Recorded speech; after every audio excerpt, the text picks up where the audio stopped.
I'm Gen Z, and this cutie pie is Bugatti. We're a service dog team based out of Phoenix, Arizona, and we are super excited to be bringing you a new Life with a Service Dog video. Let's get right into it. Today I'm going to be talking about something that affects a lot of service dog handlers and I think is really important for other handlers and people who don't own service dogs, haven't worked with service dogs, should know. Bugatti is not a certified or registered service dog. You're probably thinking, okay, so she's not a real service dog? Like, what's going on here? Actually, she is, and here's why. According to the American for Disabilities Act, service dogs do not need to be registered or have any kind of certification, ID, or anything like that. You may be asking, okay, why? How else am I going to tell that it's a service dog? Well, there's a couple questions in that, so let's break it down. Now, the reason that there's no central identification system for service dogs is because it's very difficult to do so and do it in a way that is accessible for all service dog handlers, meaning that it really can't or shouldn't cost anything extra. It shouldn't be an undue burden. It shouldn't be something that other handlers are prevented from driving to if it's like a central testing location. If you were looking to roll out a big governmental overarching service dog registry or certification process, it would really have to be something that you can put into every city, every town, make super accessible for every kind of handler. And quite frankly, that's just not possible. There's no way that the government has the funds or the manpower to be able to unveil something like that, especially when it's something that isn't in every single town or isn't in every single city. It's not something like a mail system that really every human being here in the States needs to have access to. Something that I need to be able to send mail back and forth. Not every person's disabled, so not every person requires medical equipment like a service dog. That's pretty much the big reason of why it doesn't exist currently. What are the registries and certifications and stuff that you see out there? I'm sure you've heard stories, maybe you've even seen it for yourself, and maybe you've even got your dog registered either as a service dog or emotional support dog or a therapy dog. You might be sitting here going, well, I have a card, or I got a placard in the mail saying, my dog's a service dog. It's certified with the, American Service Dog Society or North American Service Dog Registry. There's a lot of them out there. So what is that? I hate to be the bearer of bad news, but that was a waste of money. Really, truly. That identification, that placard, that certificate means nothing legally. If you were to go to a restaurant and somebody were to deny your dog for a valid reason, say maybe your dog was being a nuisance and wasn't under control, if you said, well, I have this, this certificate or whatever, they would look at you and say, well, that doesn't mean anything. Now, of course, that's if somebody, the business owner, employee, manager, whoever it is, actually knows the laws, and unfortunately, very few do. But there's nothing you can do to, legally come back at them and sue them for denying you access. That identification means nothing. All it is a easy way to say, oh, hey, I have a service dog. What really makes a service dog is the training. Well, let me back up. If you are disabled, that has to be the first thing, that the handler of the dog has to have a disability. The second thing is that this dog has to be task trained to mitigate your specific disability or disabilities. Those are the two big requirements. Other smaller ones that are also included as part of the ADA and are oftentimes also in state laws are that your dog has to be potty trained. They have to be under control, so whether that's via a leash or a harness attachment or under vocal control or hand signal or otherwise, the dog has to be under control. The dog has to be not a nuisance. It can't be running around everywhere freaking out guests. It can't be aggressive. It can't be barking like a madman. The dog has to have a certain level of training. That's really what makes a service dog, is the training. Bottom line, if your dog isn't trained to be a service dog, it's not a service dog. A fancy little certificate that you got online for $100 doesn't mean anything. That's why I say Bugatti isn't certified. She's not registered. We don't have an ID because we don't need one. There's no legal benefit for that. That will not hold up in court, in any court in the United States. The Department of Justice does not recognize any certifications, any registries, any identification like that as a legal backing for this dog being a legit service dog, and should require access to public spaces. If it wouldn't hurt to use one, why wouldn't I want to get one just for easy identification purposes? Like, wouldn't that be cool? Here's the problem. I don't use them because within the service dog community, they're seen as unethical. Say I'm going to a ball game, and I come up to the ticket agent and they say, oh, we don't allow pets at this game. If I pull out my card and say, oh, it's a service dog, here's my identification card, if that person isn't educated, they might see that and go, oh, okay, it's a service dog because it has an identification card, rather than asking me the two legal questions, which are, is this a service dog required because of a disability? And two, what tasks are this dog trained in order to mitigate that disability? Those are the two legal questions that any gatekeeper should be asking you. And a gatekeeper is just any employee, manager, staff member that is in a role in which to protect public access for service dogs. Those are the only two questions that gatekeepers should be asking you. If I were to flash an identification card, that gatekeeper, if they're not super knowledgeable or well versed in the law, they may see that and be like, oh, the dog's legit, it's got an identification card. And then say, the next day somebody else with their service dog, totally legit service dog, comes to the same ball game, comes up to the same ticket agent and goes, oh, hey, I'm here, I would like to go in. And they tell them the same thing. Well, sorry, we don't allow pets. And the service dog handler goes, oh, well, this is my service dog, it's medical equipment. If they don't flash an identification badge, that gatekeeper might look at them and be like, well, where's your identification? I'm going to need to see your doctor's note or your certificate or whatever it may be. And if that person isn't able to produce it, because again, it's not required. Not every service dog handler needs to be walking around with something. And even then, an identification or a certification isn't a guarantee that it is a service dog. If they don't have that because they don't need it, the gatekeeper may see that and be like, oh, well, your dog must not be an actual service dog because the last one that was here had a badge, or the last one that was here had like a little card. So if yours doesn't, then, well, that's what I don't want. I don't want to make life more difficult for other service dog handlers. For that reason, and also because an identification or a certification is no guarantee of a dog's training, I don't want to put other teams in danger or put them through something like that. So I don't carry around any identification, any certification, nothing like that. If anybody asks me for them, I'll just be like, oh, she's a service dog. You can ask me the two legal questions, and I'll be happy to answer those.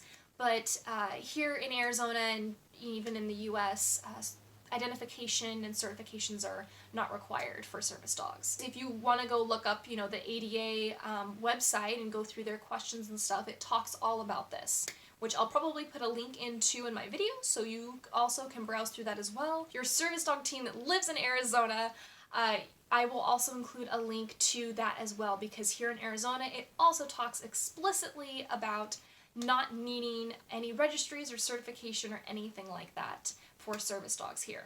I do want to point out that this is just for the United States. If you are in other countries, the rules are a little bit different. I know, I want to say in Canada, but it might be specific places within Canada that do require you to carry around a doctor's note at all times when you are with your service dog. I have a handler friend who lives in Toronto, and that is a requirement. So whenever she goes out with her service dog in Toronto, it is required that you have a doctor's note with you. And so she has to have that, but again, different place, different rules. Here in the United States, we don't need that, so it's not required, so I'm not bringing it around. I'm not flashing a doctor's note or anything to make life more difficult for the next person that comes by.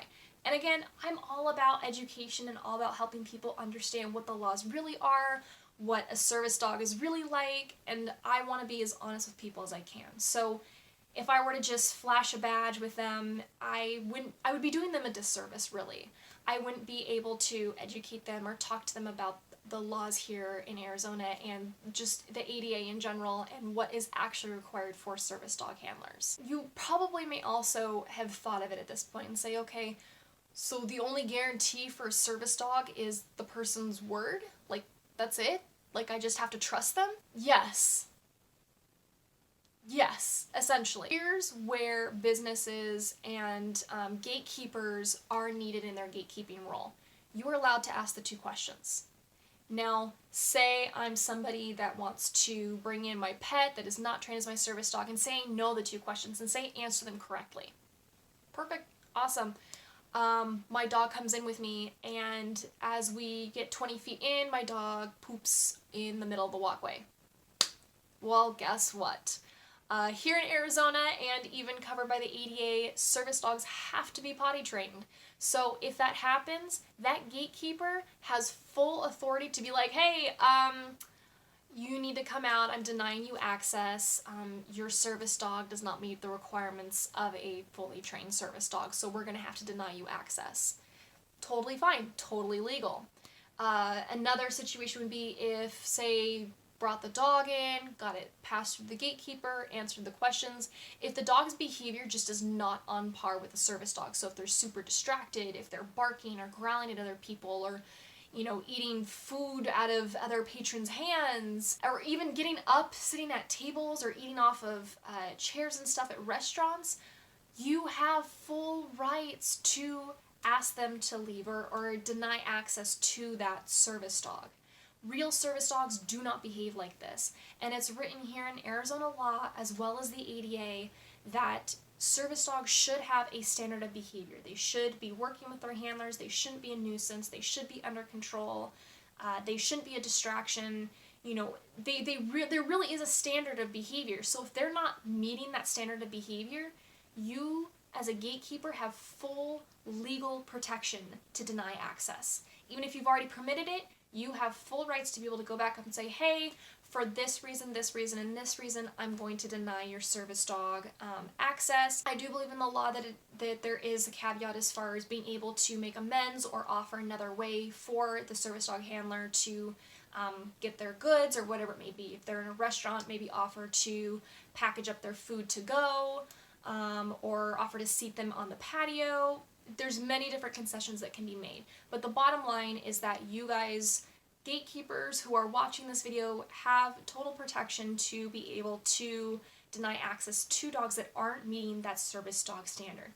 Even in the case if it is a real service dog. If Bugatti, say, was having a really bad day, and like a really, really bad day, and she was just behaving horribly. Now, as a service dog handler, I'm the kind of person where I would typically just go and leave. I wouldn't have to force a gatekeeper or anyone else to deal with that or feel uncomfortable, but say I didn't. Say I let her act out, or say she went to the bathroom inside.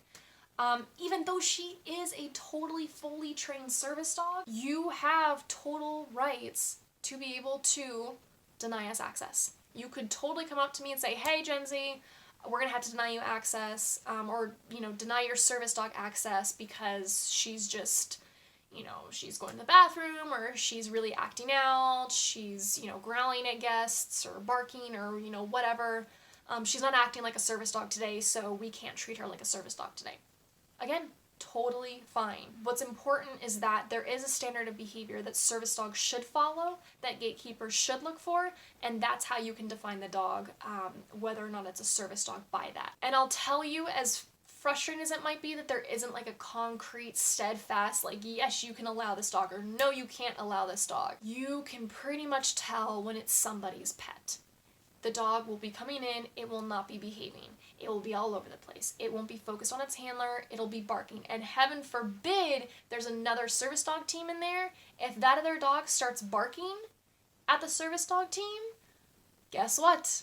You can deny them access. If it's causing an issue, you absolutely can do that if the handler isn't taking actions to remedy the situation, training their dog through it, whatever it may be. If they're just sitting there letting Fido bark or go crazy or whatever, yes, you can deny them access. It's usually painfully obvious, especially when I go to Walmart. Yep, we see pets all the time in Walmart. It's very frustrating, and I always talk to the managers when that happens, but it is very, very, very obvious when it's a pet that just has a vest thrown on it. Another point that I want to make about vests is that a lot of people don't realize it, but your service dog doesn't actually need to be wearing any kind of identification. That means not even a vest. Doesn't even have to have a vest or patches on the collar or anything like that. For those of you who don't have service dogs and you're watching this video, you're probably like, oh my gosh, how am I supposed to tell if it's a service dog or not? Well, are you a manager and employee of a store or the public place that the patron has come into? Yes? Awesome. Ask them the 2 legal questions. That's all you gotta do. Ask them the 2 questions and watch the animal's behavior. If all of that checks out, guess what? Not your problem. Doesn't matter what the person has dressed their dog up as, or if they're working their dog what we call naked, which is they don't have any tack on. Yeah, they're allowed to do that. Or if you're just another customer and you're concerned, you're like, well, I don't know if this is like a pet or not, it doesn't have a vest on, like this is sketchy. Guess what? Go talk to a manager. Go talk to an employee, somebody. As a service dog handler, I never, ever, ever, ever, ever, ever will ever get upset if an employee or a manager approaches me and asks me the 2 legal questions. I will actually thank them for it. I am so happy to hear that somebody is rooting for me, is advocating in their gatekeeper role, and is wanting to keep this space safe for us. Thank you guys so much for watching. I'm really happy to be talking about this because I feel like this is something that needs to be put out there more, something that gatekeepers, whether you guys watching are employees, managers, or you work in a staff environment, we are really, really happy for you guys to be actively engaging in your gatekeeper role. So please keep it up. Please look into your local laws, what that looks like. If you're in a different country, make sure that you research what your service dog laws look like so that when you are encountering a service dog situation that you know how to respond properly, what questions to ask, what questions not to ask, and just overall keep your space safer for your patrons, the disabled handlers, and service dog teams alike. I hope you have an amazing rest of your week, and we wish you best of health. Do you see her wiggle? She does a wiggle.